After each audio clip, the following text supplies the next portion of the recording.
Growing up poor ain't easy, let me tell you. But despite the odds stacked against me, there was one thing I had going for me, my knack for drawing.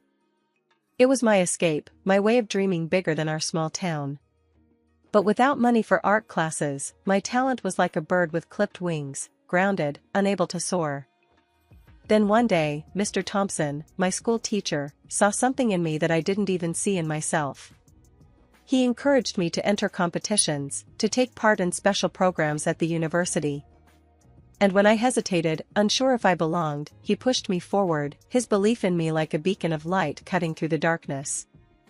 I'll never forget the day I received that letter in the mail, the one that changed everything. It was a scholarship, a golden ticket to a world I never thought I'd be a part of. I couldn't believe it, me, a poor kid from a small town, given the chance to pursue my dreams. University was a whirlwind of new experiences and opportunities.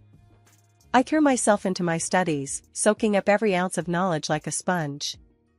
And when I graduated top of my class, it felt like a victory not just for me, but for everyone who had ever believed in me.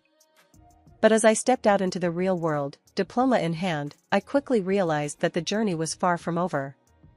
Landing a job at a design agency was just the beginning, the first step on a long and challenging road ahead.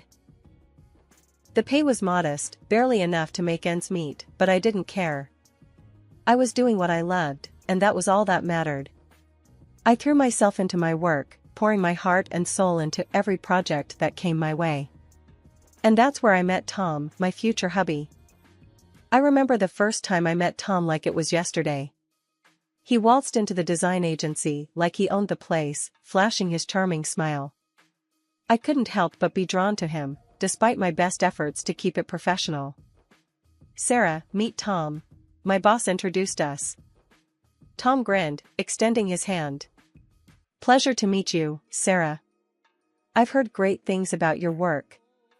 I shook his hand, feeling a warmth spread through me. "Likewise, Tom. What brings you in today?" He leaned against the desk, all smooth moves and confident swagger. "I'm looking to spruce up my place a bit. Heard you're the best in town." I chuckled, feeling a blush creep up my cheeks. "Well, I'll do my best to live up to the hype." And so, our journey began. We spent hours poring over design plans, bouncing ideas off each other like old friends. It didn't take long for sparks to fly, and before we knew it, we were planning a future together. "I never thought I'd find someone like you," Tom confessed one evening over dinner. I smiled, feeling my heart swell with affection. "Me neither, but I'm glad I did."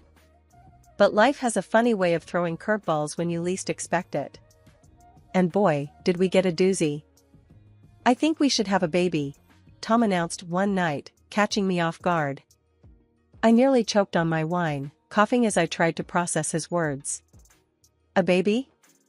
But we've barely settled into married life." Tom frowned, his brow furrowing in frustration. "Sarah, I'm not getting any younger. I want to start a family before it's too late." I sighed, feeling torn between my dreams and his desires. "I just don't know if I'm ready, Tom." "My career." He cut me off, his voice sharp with impatience. "Your career can wait. This is more important." And just like that, I found myself agreeing to something I wasn't sure I wanted. But love makes you do crazy things, doesn't it? So, we started trying for a baby, our excitement overshadowed by the pressure to conceive. Months passed, and still, nothing. Each negative pregnancy test felt like a punch to the gut, and I could see the disappointment in Tom's eyes. "We'll keep trying," he reassured me, but I could hear the frustration in his voice. And then, finally, our prayers were answered. I'll never forget the moment I saw those two pink lines, the rush of joy and relief washing over me. "We did it, Sarah," Tom whispered, pulling me into a tight embrace. Tears filled my eyes as I buried my face in his chest, overcome with emotion. We did. Nothing can prepare you for the gut punch of hearing your child's diagnosis. We were over the moon when our baby arrived, but our joy turned to shock when the doctor uttered those dreaded words, cerebral palsy. Tom's face went white as a sheet, his hand gripping mine like a vice. "Cerebral what?" he croaked out, his voice barely above a whisper. The doctor's explanation was a blur of medical jargon, but the gravity of the situation hit me like a ton of bricks. My mind raced with questions, fears gnawing at my insides like hungry wolves. "What does this mean for our baby?" I asked, my voice trembling with fear. The doctor's response was like a punch to the gut. "It means your child will face challenges with movement and coordination," he explained, his tone grave. As we got home, the weight of our new reality settled in like a heavy fog. Tom's frustration boiled over, his temper flaring like a wildfire. "This ain't right," he muttered under his breath, his hands clenched into fists at his sides. I felt a surge of anger bubbling up inside me, threatening to spill over. "What do you mean it ain't right?" I shot back, my voice sharp with irritation. He turned to me, his eyes blazing with intensity. "You must have done something to cause this," he accused, his tone sharp like broken glass. My blood boiled at his words, a fierce wave of anger washing over me. "How dare you?" I snapped, my voice rising with each word. "This isn't my fault, Tom. This isn't anyone's fault." But he wouldn't back down, his accusations like a relentless onslaught. "I can't believe you're denying it," he spat, his eyes blazing with fury. I watched Tom, feeling a mixture of anger and sadness swirling inside me like a storm. "Tom, we need to stay strong for our son," I said, trying to reach him through the haze of his emotions. But he shook his head, his eyes clouded with frustration. "I can't do this, Sarah. I just can't," he said, his voice cracking with emotion. And then, as if on cue, his mother burst into the room, her eyes ablaze with fury.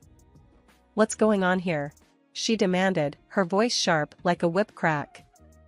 I felt a lump form in my throat, the weight of her presence like a lead weight pressing down on me. "Our son has been diagnosed with cerebral palsy," I said, my voice barely audible over the roar of my own heartbeat. Her reaction was immediate, her face turning red with rage. "This is all your fault," she spat, her words like venom dripping from her tongue.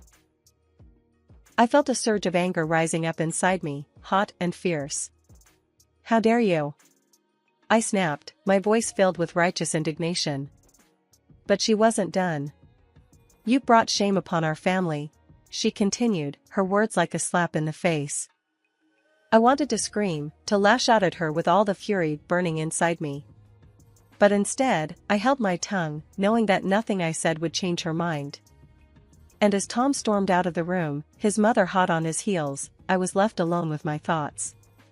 But even in the midst of the chaos, I knew one thing for certain: I would do whatever it took to give my son the love and support he needed to thrive, even if it meant facing the challenges ahead alone.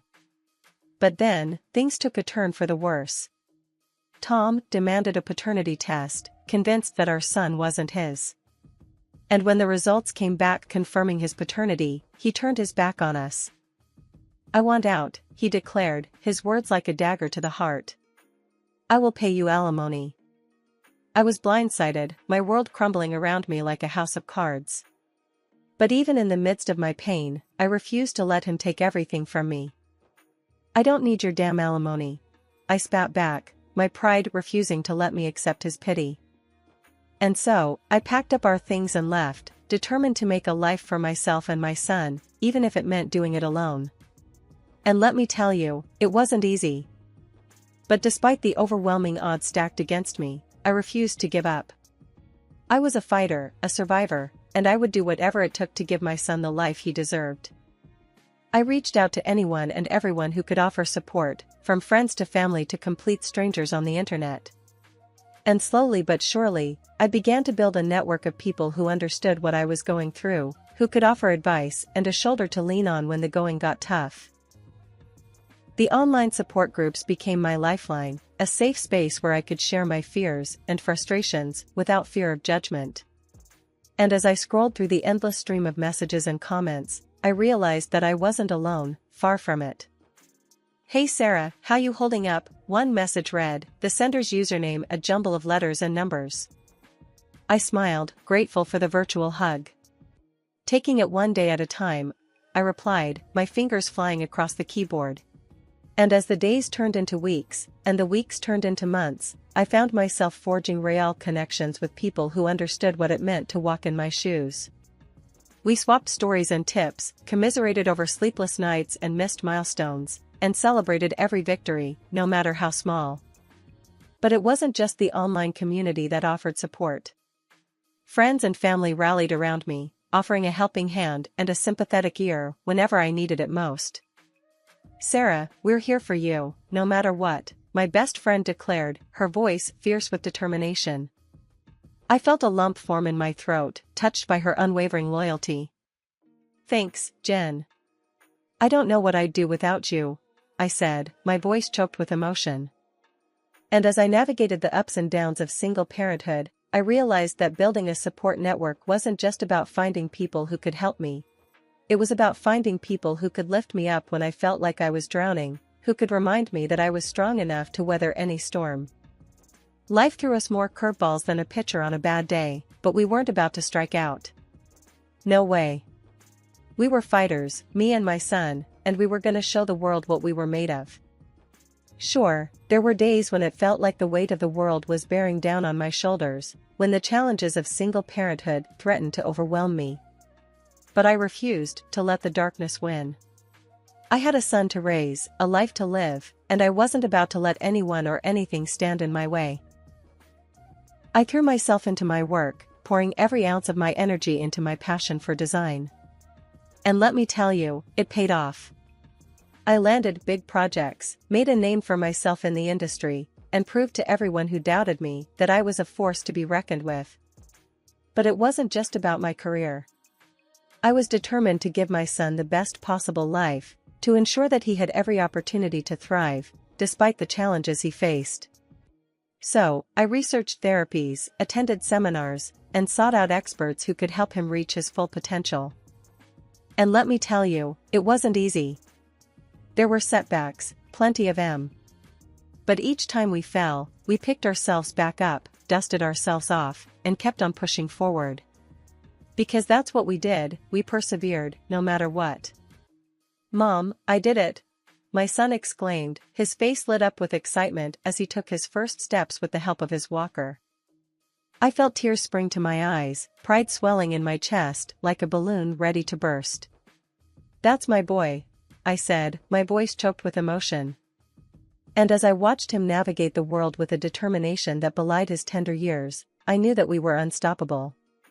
Together, we were a force to be reckoned with, capable of overcoming any obstacle that stood in our way. But it wasn't just about proving the doubters wrong, it was about showing my son that anything was possible, that he was capable of achieving greatness, no matter what obstacles lay in his path. Years had drifted by like leaves in the wind since Tom had abandoned us, leaving me to pick up the pieces of our shattered life. In those years, he'd made no effort to be a father to our child, no phone calls, no visits, nothing. But just when I thought I'd heard the last of him, he came crashing back into my life like a wrecking ball. It was a regular Tuesday afternoon when the phone rang, disrupting the peace of our little home. I answered, expecting it to be a telemarketer or a wrong number. But the voice on the other end sent chills down my spine. It was Tom. "Sarah, it's me," he said, his voice heavy with urgency. I rolled my eyes, barely able to contain my frustration. "What do you want, Tom?" I snapped, my patience wearing thin. He wasted no time getting to the point. "I'm in the hospital. I broke my spine skiing," he said, his words like a slap in the face. I felt a surge of anger rising up inside me, hot and fierce. "And why should I care?" I demanded, my voice dripping with sarcasm. But he wasn't deterred. "Because I need your help, Sarah. I can't take care of myself," he admitted, his voice tinged with desperation. I scoffed, shaking my head in disbelief. "You expect me to drop everything and come running to your rescue? After everything you've done?" I spat, my words like venom. But he wasn't about to take no for an answer. "You owe me, Sarah. I'm the father of your child," he insisted, his tone growing more aggressive by the second. I felt my blood boil, fury coursing through my veins like wildfire. "I owe you nothing," I declared, my voice cold and unwavering. With that, I hung up the phone, refusing to let him guilt-trip me into helping him. I had spent years rebuilding my life from the ground up, and I wasn't about to let him tear it down again. But even as I tried to push him out of my mind, his words lingered like a dark cloud, casting a shadow over my thoughts. Was I really heartless for refusing to help him? Was I a bad person for turning my back on the father of my child? I pushed aside the doubts gnawing at my conscience, reminding myself that I had done everything in my power to make things work, to give him a chance to be a part of our son's life. But he had chosen to walk away, leaving me to pick up the pieces on my own. And so, with a heavy heart and a sense of resolve, I turned my focus back to the things that mattered, my son, my work, and the life that I had fought so hard to build. Tom may have been a part of our past, but he had no place in our future. After Tom, I swore I was done with love. I'd been burned once, and I wasn't about to let it happen again. But life has a funny way of surprising you when you least expect it. I met Jake at a design conference, a charming architect with a smile that could light up a room. He was confident, funny, and had a way of making me feel like I was the only woman in the world. "Hey there, gorgeous. Mind if I buy you a drink?" he said, sauntering over with a grin on his face. I raised an eyebrow, amused by his boldness. "Depends. Are you planning on spiking it with something?" I replied, my lips curling into a smirk. He laughed, undeterred by my sarcasm. "Only if you're into that sort of thing," he joked, his eyes twinkling with mischief. We spent the rest of the evening talking and laughing like old friends, trading stories, and sharing our dreams for the future. And as the night wore on, I found myself drawn to him in a way I hadn't felt in years. "So, Sarah, what do you say? Want to grab dinner with me tomorrow night?" he asked, his voice soft and earnest. I hesitated, unsure if I was ready to take that leap again.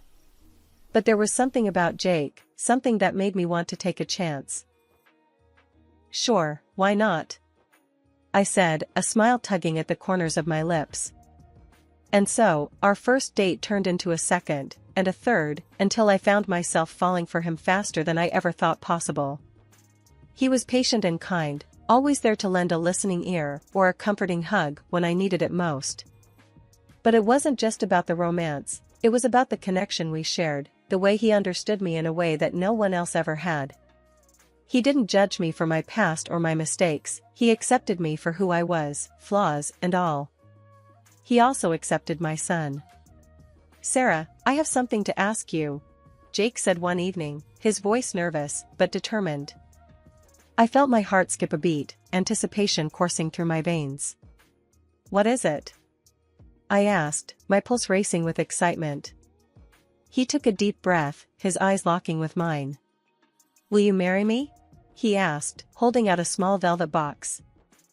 I felt tears prickling at the corners of my eyes, overwhelmed by the love and emotion flooding my heart. "Yes, Jake.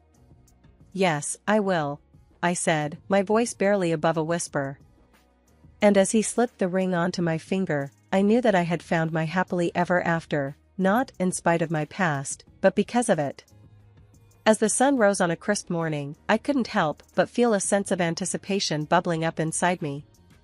Today was the start of a new chapter in my life, a chance to leave the past behind and embrace the future with open arms. I glanced over at Jake, who was still sound asleep beside me, his face peaceful and serene. He had been my rock, my anchor in the storm, and I couldn't wait to begin this next adventure with him by my side. "Hey, sleepyhead. Time to wake up," I said, gently nudging him awake.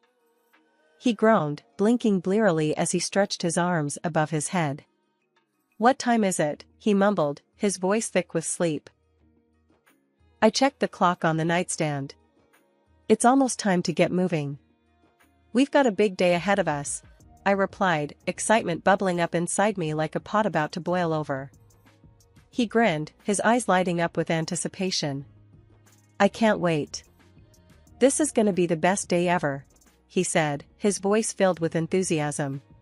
And so, we got up and got dressed, our hearts pounding with excitement as we prepared to embark on this new journey together. We had spent months planning and preparing, and now the moment had finally arrived, the moment when we would open the doors to our very own design studio. As we stepped outside, the crisp morning air filled our lungs, invigorating us with a sense of purpose and determination. We made our way to the studio, hand in hand, each step bringing us closer to our dreams. And when we finally arrived, it felt like coming home. The space was filled with light and warmth, a blank canvas just waiting to be filled with our creativity and passion. "This is it, Sarah. Our own little slice of heaven," Jake said, his voice filled with awe. I smiled, feeling a sense of pride swell in my chest. "It's perfect," I replied, my voice tinged with emotion. And as we set to work, sketching out plans and brainstorming ideas, I couldn't help but feel a sense of excitement building inside me. This was just the beginning, the start of something incredible that would change our lives forever. Hours flew by in a blur as we poured our hearts and souls into our work, each stroke of the pen bringing us one step closer to our vision. And when we finally stepped back to admire our handiwork, I knew that we had created something truly special. "This is amazing, Sarah. I couldn't have done it without you," Jake said, his voice filled with admiration. I grinned, feeling a sense of satisfaction wash over me. "And I couldn't have done it without you," I replied, reaching out to squeeze his hand. Together, we stood side by side, gazing out at our creation with a sense of pride and accomplishment. This was more than just a design studio, it was a testament to our love, our resilience, and our unwavering belief in each other. I had moved on from my past, focusing on building my future with my son and new husband and pouring my energy into our thriving design studio. Days were filled with creativity, nights with laughter, and I hardly spared a thought for my ex-husband, buried as he was in the recesses of my memory. But life has a cruel sense of timing. Just when I thought I had left him and his demands behind, a notification arrived: my ex-husband had filed a lawsuit, demanding alimony. The news hit me like a sucker punch to the gut. How could he come crawling back now, after all these years? But there was no time to dwell on it. The courtroom awaited, and I was ready to face him head-on. The courtroom buzzed with tension as we awaited the judge's verdict. My heart pounded in my chest as I glanced over at my ex-husband, sitting in his wheelchair with a scowl etched across his face. Beside him sat his mother, her eyes filled with contempt as they bore into me. "So, you think you're gonna get away with this, huh?" my ex-husband sneered, his voice dripping with bitterness. I clenched my fists, trying to keep my temper in check. "I'm not trying to get away with anything. I'm just standing up for what's right," I shot back, my voice firm and unwavering. He scoffed, shaking his head in disbelief. "You're just a greedy silly who's trying to screw me over," he spat, his words like daggers aimed at my heart. I felt a surge of anger rising up inside me, threatening to consume me whole. "I'm not the one who abandoned our child," I retorted, my voice trembling with rage. His mother chimed in, her voice laced with venom. "You should be grateful that he even gave you the time of day.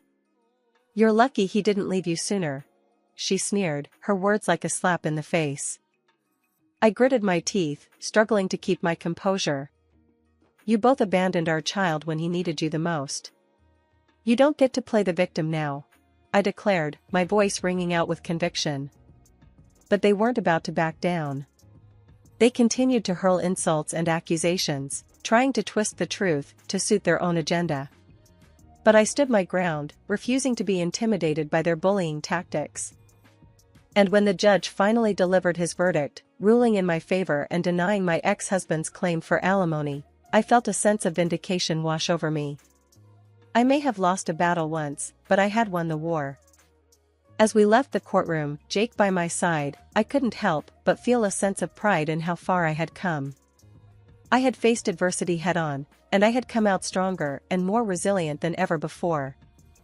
And as we walked hand in hand into the bright future that lay ahead, I knew that no matter what challenges we faced, we would face them together, united in love, and unstoppable in our determination to build a better life for ourselves and our family.